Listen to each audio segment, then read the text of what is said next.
रहमान रहीम नाजरीन अज मैं तुहाडा तारफ कबूतरबाजी के एक आला शोबे के लोगों नाल करवाना चाहना।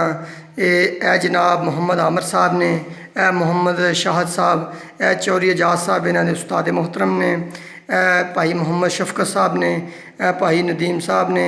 तो आओ दोनों मैं इन्हों के उस्ताद मोहतरम दी चंद गल्लां और खसूसी जड़ा इंटरव्यू लिया जा रहा उनके बारे दसांगा। जी चौधरी साहब। बिस्मिल्लाहिर्रहमानिर्रहीम जी।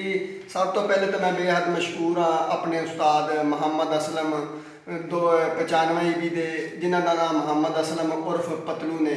उन्होंने बेहद मशहूर हाँ, उन्होंने मेहरबानियां तो दुआवां नाल सानू कामयाबी मिली है जी। तो ये जी 5 पॉइंट्स ने इत्थे 299 ईबी जमलेरा रोड तहसील बूरेवाला जिला गैड़ी च। तो 299 ईबी के 5 पॉइंट्स हैं जिन्होंने चो असीं 4 विन किए हैं। यह साडी मादी ते ये नार ने 2-2 पॉइंट लै ने जी। तो ये मादी लिया के दिखाओ ना, यह साडी जी मादी है। तो ये 2 पॉइंट ने विन किए हैं, एक सिंगल दिन च किया तो एक तीसरे वाले दिन लास्ट वाले यानी कि 2 पॉइंट। तो पहले 2 पॉइंट वो साडे नार ने विन किए हैं जी, वो भी तुहानूं दिखाने। यह साडा नार है जी, इन्हें पहले 2 पॉइंट विन किए हैं तो उस तो बाद वो मादी ने विन किए हैं।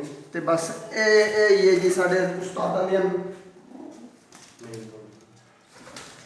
जी भाई शफकत साहब जिहड़ा इन्होंने ट्राफी हासिल की है तो जिहड़ा इन्होंने इनाम हासिल किया है ये इन्होंने दिता जाए ताकि लोगों को पता चले कि ये वाकई ही एक अच्छे और आला नस्ल के इन्होंने कबूतर रखे हुए सन। तो ये इनाम जी शफकत भाई आओ, यह जी एक ट्राफी है, ये नाल 60,000 रुपया है।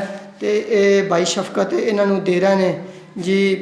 चौधरी साहब बड़ी मेहरबानी, तुसीं आपदे खसूसी टाइम चों सानू जिहड़ा टाइम दिता है। तो यह 60,000 रुपया तो यह ट्राफी इन्होंने जनाब हासिल की है। यह भाई शफकत साहब ने जी, बड़ी मेहरबानी। अल्लाह हाफिज़।